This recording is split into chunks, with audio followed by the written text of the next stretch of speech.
Ibihe byiza bakunda nshuti z'umusaraba, abo dusangiye gucungurwa n'amaraso ya Yesu Kristo, igitondo cyiza ndetse n'intangiriro nziza z'icyumweru. Ndi Salome Iradukunda nk'uko bisanzwe, reka dufate aka kanya tuganire ku ijambo ry'Imana gatoya, ryatubera urufunguzo uyu munsi.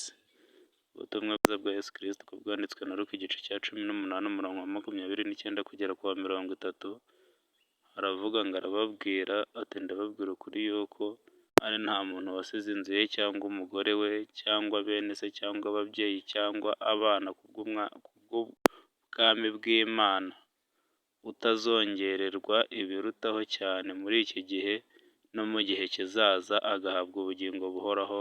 Amen.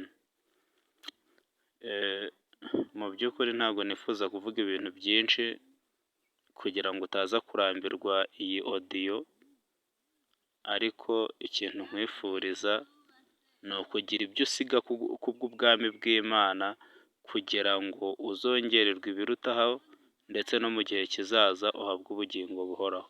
Ni iki biratubwiye? Biratubwiye ngo dukwiye kugira ibintu twigomwa kubw'ubwami bw'Imana. Petero yigeze abaza Yesu ati twebwe ko twasize ibyacu tukagukurikira uzaduhemba iki? Yesu arababwira ati mukiri mu isi ibyo mwasize nzabibakubira inshuro 100, hanyuma ibirenze kuri ibyo muzahabwa ubugingo buhoraho mubikiwe ubwami.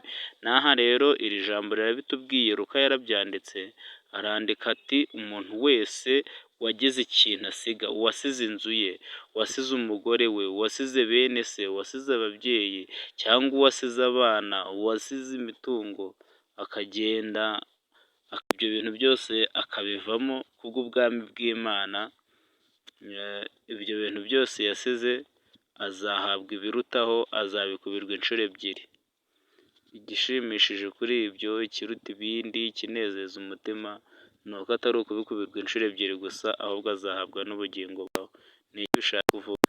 Dukwiye kugira ngo tugire ibyo twigomwa, tugire isiga kubwo gukurikira Kristo, kubw'ubwami bw'Imana ngo bituve inyungu, hanyuma duharanire gukiranuka kugira ngo tuzahabwe n'ubugingo buhoraho. Nta muntu n'umwe muri iyi si utifuza kuzaragwa ubwami bw'ijuru, kereka ahari uwaba afite izindi mana akorera zitandukanye n'Imana yo mu ijuru twese twizeye, ariko idini iryo ari ryo ryose waba ubarizwamo, twese duhurije ku kintu kimwe cyitwa kwizera Imana.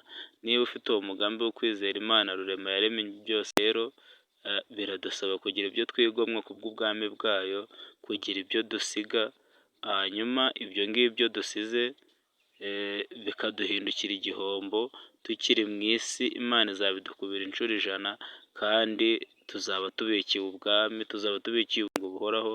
Kandi abahanga baravuze ngo nyuma y'ubu buzima buzima hari ubundi buzima buzima, bishatse kuvuga ngo nyuma y'ubu buzima burangiraho abantu bakibagirana, hari ubundi buzima naho budashiraho. Aho ngaho rero tuzaba byiteka, biradukwiye ngo tugire ibyo twigomwa, tugire ibyo dusiga kugira ngo tubikirwe ubwami, kandi turangije byose tuzahabwe ubugingo buhoraho, ndetse no mu isi tuzabone kuri za nshuro 100. Inshuro 100 umuntu agenda azibona mu buryo butandukanye. Uravuka ukabona ku nshuro 100 ugakura, ugashaka ukabona ku nshuro 100 ukabona uwo mugisha w'urushako, ukabyara ukabona inshuro 100. Ibyo byose rero bifataniriza hamwe kutuzanira ibyiza. Nimugubwe neza, umwami Imana abarinde. Shalom.